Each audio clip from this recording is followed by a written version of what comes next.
You're listening to Nightmares with Beers.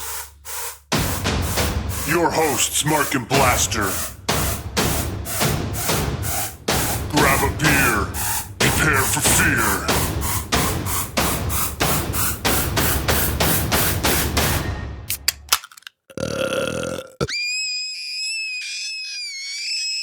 Hello, and welcome to another episode of Nightmares with Beer. the show that explores the true facts of horror movies with Beer. We're your hosts, Mark and Blaster. Today we're going to talk about the movie The Amityville Horror. We'll discuss the true horrors behind the movie and offer listener insight to the actual events. How's it going, chum? Not bad. How was your Christmas? I'm glad it's over. It was a very busy time, and it was very expensive, and I'm glad it's over. That's all the horror I need. Yeah. This Christmas. Did you watch any good horror movies over the holidays? Die Hard. Die Hard. No. I was too busy with spending a bunch of money I don't have. Oh, word. So, I'm going to start today's episode with the traditional... I will second that. Yes. Word. So, today we're talking about the Amityville Horror. Lots of controversy behind this movie. Yeah, lots of controversy, lots of facts and some unfacts, and a ton of other movies that spun off the original. So, The Amityville Horror is a book by J. Anson, published in September of 1977. The book spawned a series of Amityville films released from 1979 onward. The book is claimed to be based on the paranormal experiences of the Lutz family, but has led to controversy and lawsuits over its truthfulness. Exactly what we just said. Exactly. But, nonetheless, it's a story that is presumably true, which spawned a bunch of movies, so we're going to discuss that. Beginning with 30 miles outside of New York City, nestled in the Long Island town of Amityville, stands the house forever linked to the Hamity horror phenomenon. On November 13th, 1974, the estate was the scene of a mass murder. Right. Using a .35 Marlin rifle, 23-year-old Ronald J. DeFeo Jr., also his nickname was Butch, murdered his entire family while they were asleep. His entire family while they slept, which included his parents and his 4 siblings. The early morning hours of November 13th, 1974, Ronald DeFeo shot and killed his mother, father, 4 siblings while they were asleep in their beds. So that's lots of controversy behind just that alone, because they were all found face down in their beds. And what was there, 3 different bedrooms that he went into and shot people? Yes. So 3 different bedrooms. So you think the first shot woke the rest of the house up, but it doesn't look like they did. So, I mean, there was some suspicion that there was another shooter, apparently, but they could never prove it. And no neighbors heard anything. Apparently some dogs barked, but nobody thought that anything was going on, just dogs barking. But the shotgun blast should have alerted somebody for that many people to be shot. Right. That's what you expect, right? Yeah, there was no silencers. There was just a gunshot blast. Yeah. And that would have been, what, 6 people? 6 people, yeah. His mother, his father, and his 4 siblings. That's 6 shotgun blasts that nobody heard and 6 deaths. And that murder happened. So. Right. DeFeo was convicted of their murders and remains incarcerated today. He's still alive. This information was posted online as early as June 1st, 2020. Yeah, so he's still there. He's still there.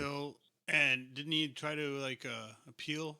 His appeal and his whatever they do to the parole board, they were all denied. Yeah. So 13 months later, the Lutz family purchased a home at a reduced price of $80,000, and that was due to the murders. But they only lasted 28 days before leaving the house. Their tales of paranormal activity are what propelled the legend of the Amityville Horror and spawned a torrent of books, documentaries, films. You would think that, only paying $80,000 would be a major red flag, not to mention the murders in the house that took place. And it was out of their budget as well. They were only going for, what was it, $30,000 to $50,000? So they actually went over their budget to get this house, and it was something to do with the boathouse that the father seen. Apparently, that's what I've read.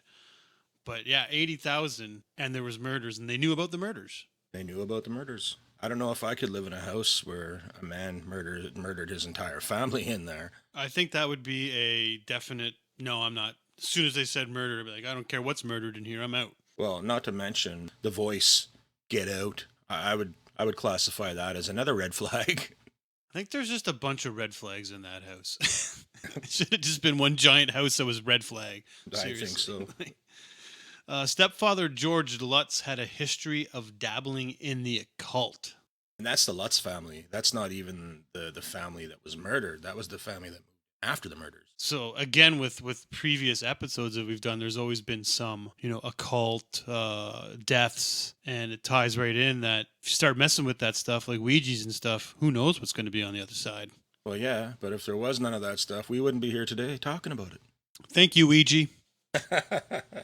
So George said that he would wake up at 3:15 a.m. every morning, which was around the same time Ronald DeFeo carried out his murders. Yeah, he woke up and he never went back. He could never get back to sleep. No. So not only was he dabbling in the occult, he was also sleep deprived. Insomnia. Yeah. He drank a little more beer at night, he would probably sleep better. Beer and a Quaalude. Beer quill. Hey, how many times have we said Amityville Horror now? I'm going to drink. Oh, yes. Call it a bonus sip. You all know the rules. We say the title of the podcast or any other podcast that we've done in the past. You got to drink. That's the rules. Yeah, and since we said it a couple times, I'm drinking half a beer. Wow. You're a gladiator, man. Gladiators ready!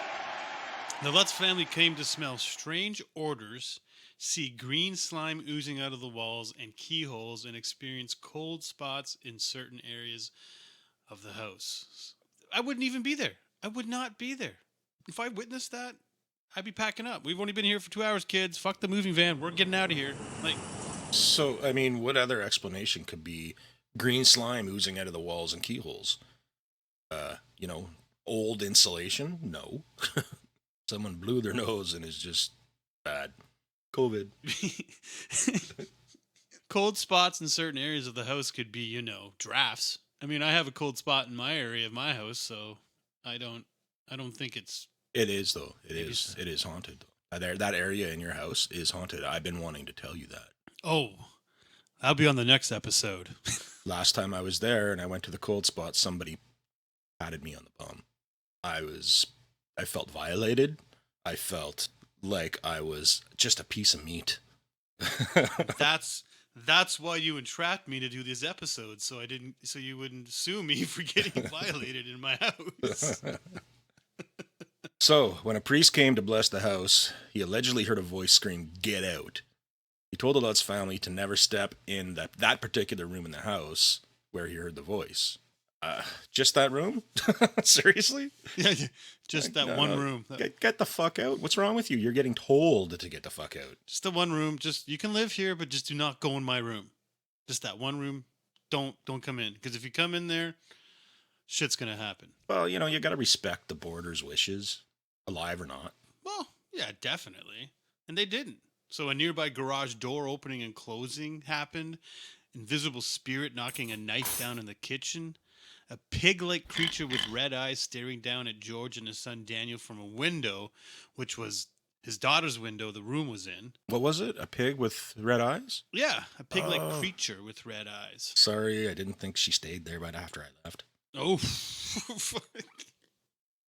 George waking up to wife Kathy levitating off their bed, and sons Daniel and Christopher also levitating together in their beds. I don't remember. Was that in the movie? I don't remember that in the movie. I mean, I don't think so. That was none. There's probably some fabrication in here. You never know. It wasn't in the movie, but that's the tale of the true story. Yes. But I mean, out of everything that we've done already in the past, like the past episodes, there's always them kind of tales that always turn out not to be true. They have to fabricate something, which makes the real story all that more frightening. Yeah, well, yeah, I get they have to please the viewers. However, It wasn't in the movie. You know what I mean? It's just the tale of the actual story. Good things that they left out. I mean, maybe for the time of the movie they couldn't make them levitate off their bed, so they had to remove it. But those would have been cool things to see during a movie, I would thought. Yeah, I would think so. It worked in The Exorcist. Oh, drink. Sorry. Oh, no. After telling their story, George and Kathy Lutz took a lie detector test to prove their innocence. And guess what? They passed. That's kind of freaky. You know, if they're telling all these stories and they're passing a lie detector, it's cool. It's kind of cool and it's kind of creepy at the same time. I don't know, but it is pretty freaky that they passed that and making the validation on the story real. Right. So that's some pretty good validation, I think. I mean, Maury Povich always telling people who's the dad and who's not the dad. It's believable then. Why can't it be believable now? And the ghost is your father. During that time, the couple was bogged down in legal and financial issues, which prompted skeptics to believe that they had the motive to create a fantastical story to sell to the public because they needed the cash. So the Lutz family former lawyer, William Weber, who had a falling out with them over money issues, came out in 1979 claiming that the three of them came up with the horror story over many bottles of wine. Son Daniel, who lives a quiet life in Queens, New York as a stonemason, claims the house ruined his life and he continues to have nightmares with beer to this day. With beer. Yeah, that's apparently true. He still has nightmares regarding the house. But, you know, I think if he sat and had some bubbly with the lawyer and George and Kathy, maybe he would have took to it a little easier, you know, relaxed. Who wouldn't have, if this was legitimately for real, as a child, why wouldn't you have nightmares to this day? That would be some very traumatizing shit. Oh, absolutely. I'd have nightmares for sure. I mean, think about it. If you get nightmares just watching the movie, yeah, his real life events must be pretty traumatizing. That's why he has nightmares to this day. With beer. I just want to thank the beer company for not making big, like, slushy mugs to make me a full-blown alcoholic. But this can is the perfect size. Oh, I put 2 tall cans into a big slushy mug. I didn't know that we were just drinking out of the cans. Oh, that's what I'm doing. We should get some custom Nightmare with beer cups made for us. Hey, Yeah, if anybody would be interested in that, let us know, because that would be something that we could do. Yeah, and if we do, we should give some away to the listeners. But tell you what. Definitely. Here's my proposal. I will give a matching pair of Nightmares with beer glasses to the best story that comes in through our voicemail. So murderer Ronald DeFeo Jr. is still alive and is serving 6 25-year life sentences at a New York correctional facility. Claimed he heard voices urging him to kill his family. He has since changed his story multiple times. Before admitting to the murders, because apparently during this time he did admit to him how he got these life sentences. Apparently he buckled under the pressure to. First he said he was possessed. Then he buckled under the pressure and admitted that he did it. But before admitting to the murders, he said mafia hitmen made him do it for whatever reason that was. If it was because he was at the bars or he got into trouble or whatever it was. But he said mafia hitmen made him do it. And there was also a theory that there was a second gunman who was never caught. Right. Do you think that's possible? I don't know. I mean, it just goes back to talking about the fact that he would blast somebody in one room and no one else would wake up. He'd go to the next room and blast the next person. Nobody else would wake up. The neighbors didn't hear anything. So was it possible that all these people were maybe drugged and then dragged into the beds face down? Did they run an autopsy and see if there's any drugs in their body? I have no idea. I actually didn't see any information about that when I was doing research. I mean, a second gunman who was never caught, wouldn't they have found? Because he went after he admitted it. He went and showed them where he put the gun, the shotgun, which had no silencer on it, and the bloody rags and stuff that he had. Because when he was done, he went and bathed and took all the clothes and the gun and hid them. And he went and showed the police after he got, prosecuted for it where it was. There's no other gun, so why would there be the second gunman? And mafia hitmen? I mean, if he was an addict from drug use and alcohol, Maybe he just went nuts because apparently his dad was very mean to him. Oh, see, I didn't know that neither. So, I mean, his dad's mean. He's drinking. He's not going to work. He was at an auto body shop. He decided to skip that and go to the bar every day. So that all built up in him. He goes and kills his family, which leaves a stain, negative residual energy. So that creates a house that would become haunted. Well, I think we covered that in another episode. You know, it could be a piece of clothing, an amulet, whatever. If it's enough energy negative, you're going to get some crazy shit. Right. So the Amityville house still stands. It's still there, but it has a new address now. The house officially sold in February 2017 to an undisclosed owner for $605,000, which was $200,000 less than the original asking price. So they just wanted to get rid of it. Well, yeah. It had been previously owned by 4 other families since the murders, and from what I read, nobody experienced anything else besides the Lutz, and one which have had the address changed to 108 Ocean Avenue. The house originally stood as 112 Ocean Avenue. The house has a bad history, right? It's a history of people getting murdered in the house and whatnot. But I don't think changing the address is going to erase that history. No, definitely not. Everyone knows what that house stood for. I mean, it just doesn't disappear. Exactly. The role of the priest in the story has been given considerable attention during the course of the lawsuits surrounding the case in the 1970s.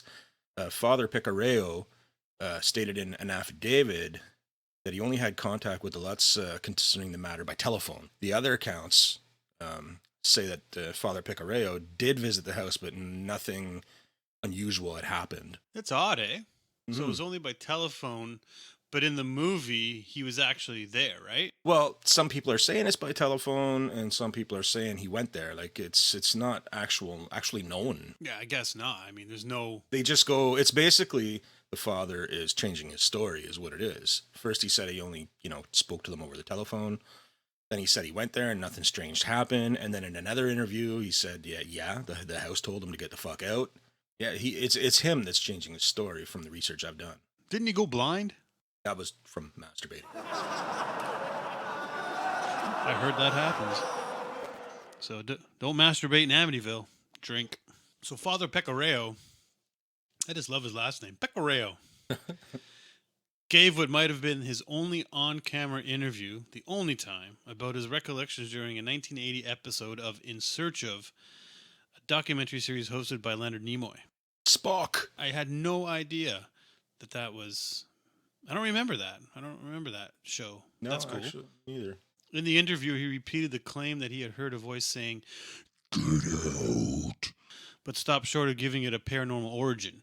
He also stated that he felt a slap on his face during the visit, and he did not sequentially experience blistering on his hands. Well, that's what I mean. He keeps changing his story. Yeah, so he said that it was only by phone, and now he's saying he was actually there, and he got slapped in the face, and he has blisters on his hands. And I remember in the movie, there was like flies and shit, right? Yeah, I don't know if that actually happened or not. That's probably added in afterwards. Mm-hmm. I don't know what the significance is with the flies, because maybe flies go to shit. George and Kathy Lutz married in July 1975. They each had their own homes, but they wanted to start fresh with new property. Kathy had 3 children from a previous marriage, Daniel, who was 9, Christopher, who was 7, and Melissa, who was 5. They owned a Malamute Labrador mix, a dog, named Harry. A mutt. Yeah, a mutt. During the first inspection of the house, the real estate broker told them about the DeFeo murders and asked if it would affect their decision of buying the house. After discussing the matter, they decided it would not be a problem. Yeah, we're just going to go ahead and do that. Who cares if someone died here? This is a nice house. We're getting it cheap. Considering, put yourself in the position. It is a rock and a hard place. People got killed in the house, but fuck. It's a big house to own it for $80,000. You just kind of, you got them bragging rights that I own this nice house. And the history behind it. Such a beautiful history. Regardless of the murders. But then again, I guess the big fat morals would say don't do it, right? Yeah, maybe. But I didn't know that they each had their own homes before. Was it before they got married, or they got married and still had their own homes? Well, they move in together in that house, and they had just got married. They do explain that in the movie, but it doesn't say whether they had their own properties or not beforehand. But That's the research I've done, that they both had their own homes before they moved to the Amityville home.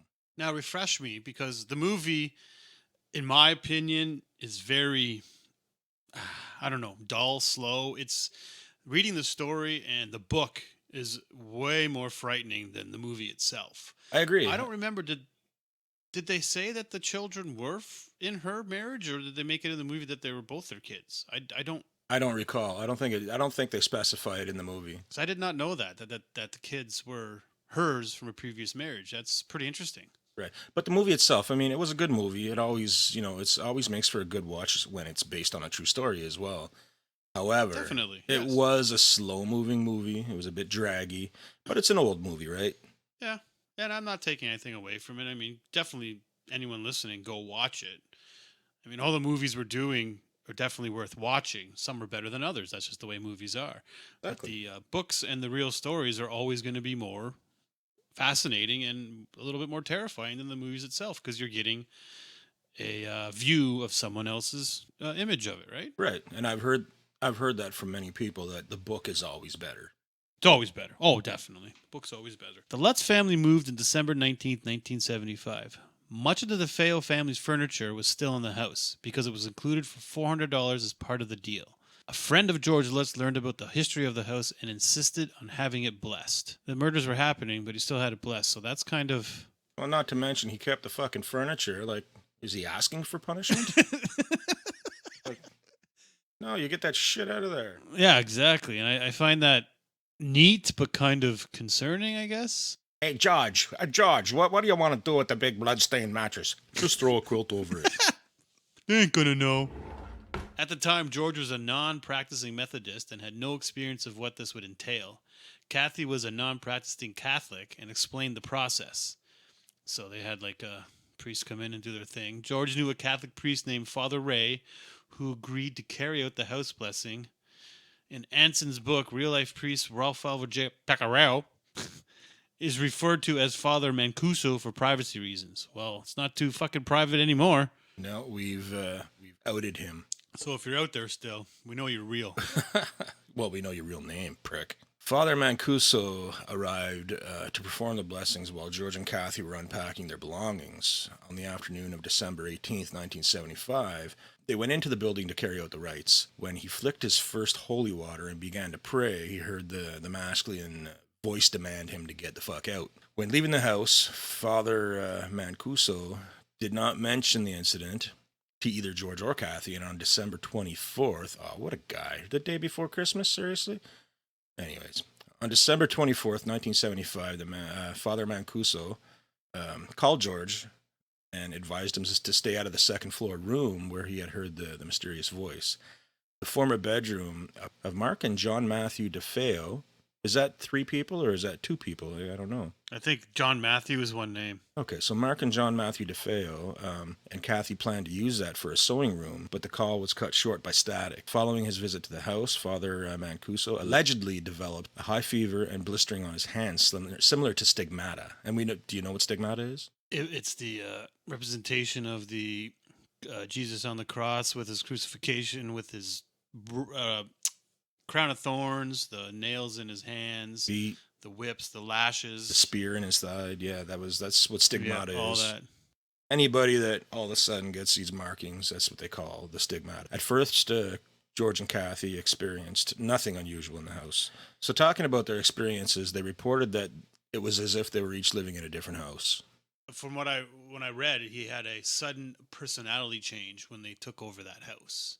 Well, yeah, and it depicts that in the movie as well, right? It's like he starts becoming angry and agitated, and the dog barks and he wants to shoot it, and yeah, I don't know if that's what he wanted to do, but I know he was very irritated.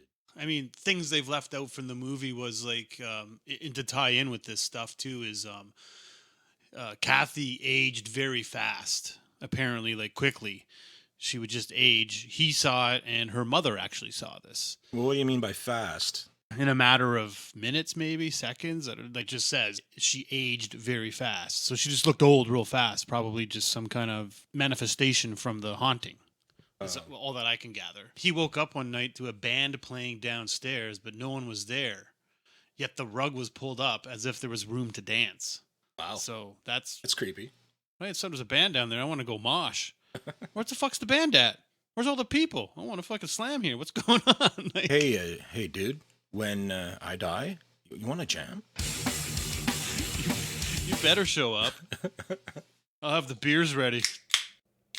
So by the mid-January 1976, after another attempt at a house blessing by George and Kathy, they experienced what would turn out to be their final night in the house. The Lutzes declined to give full account of the events that took place on this occasion, describing them as too frightening. See, that would be good to know what that was about. Well, it was about the house, the history, the story.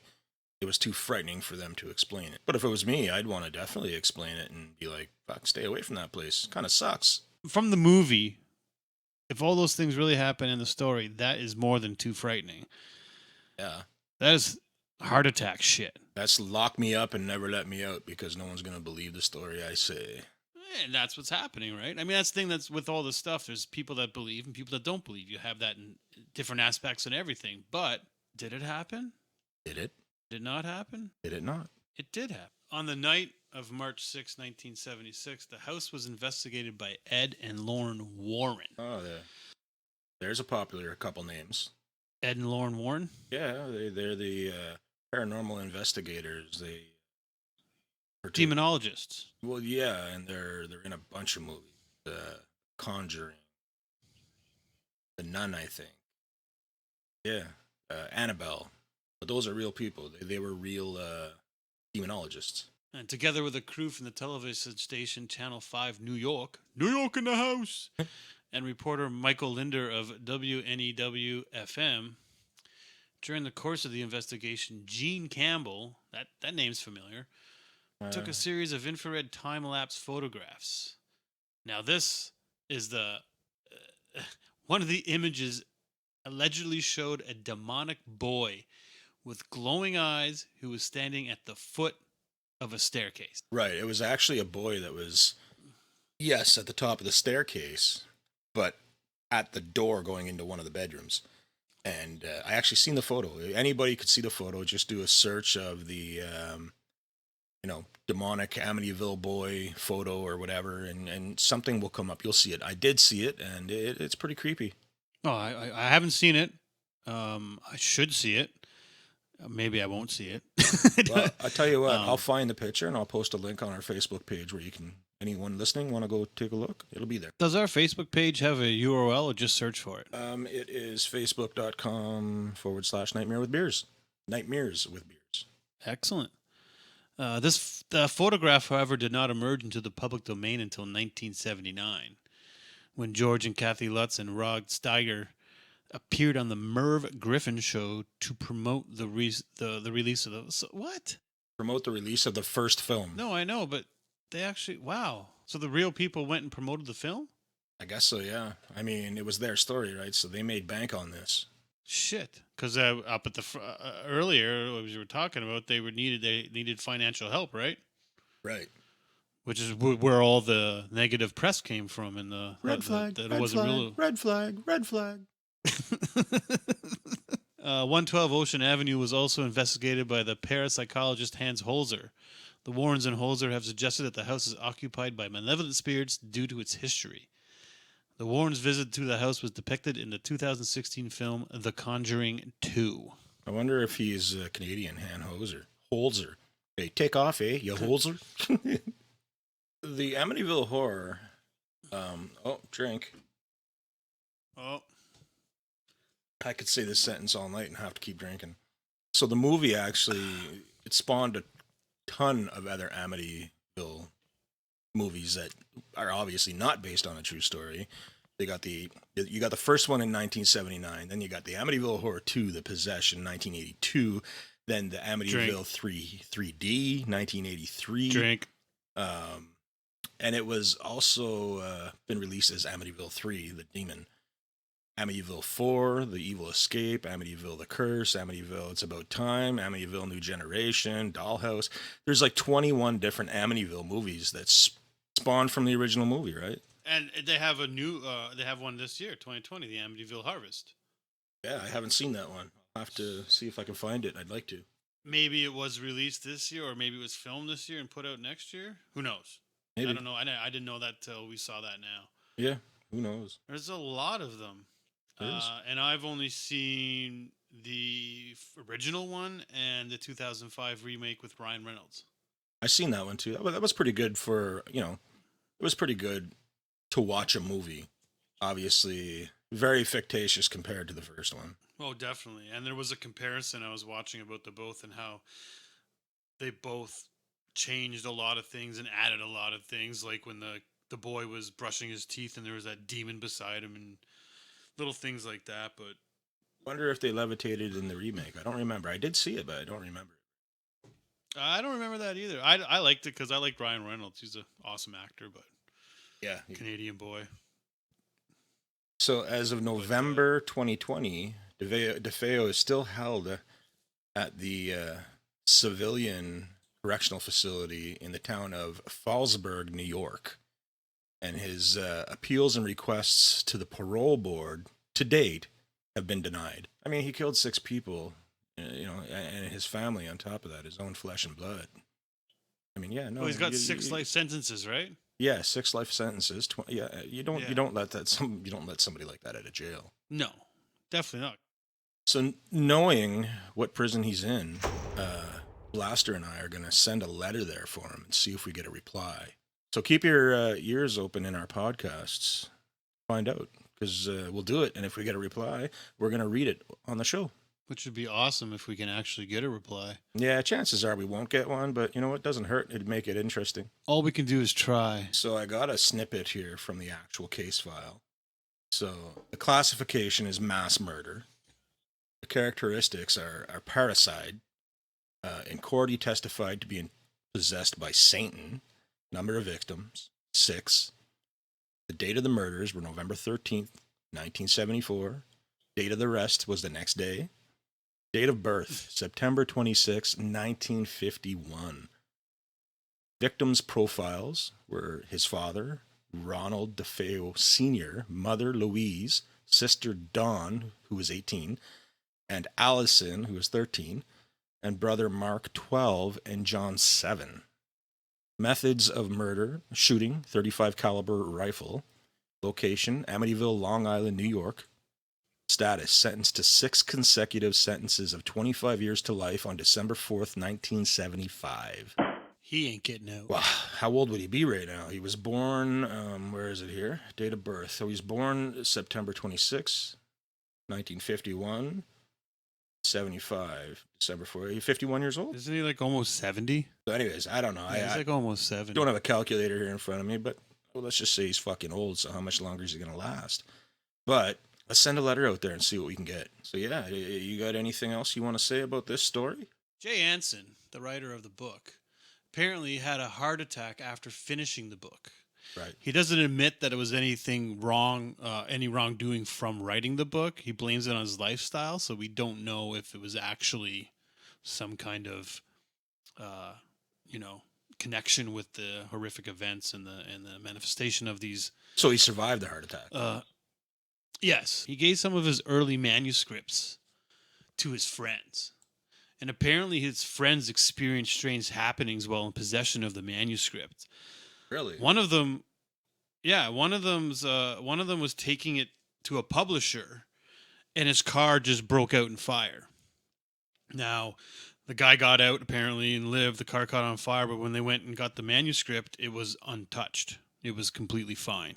Another friend had his child, and they ran the car into a river.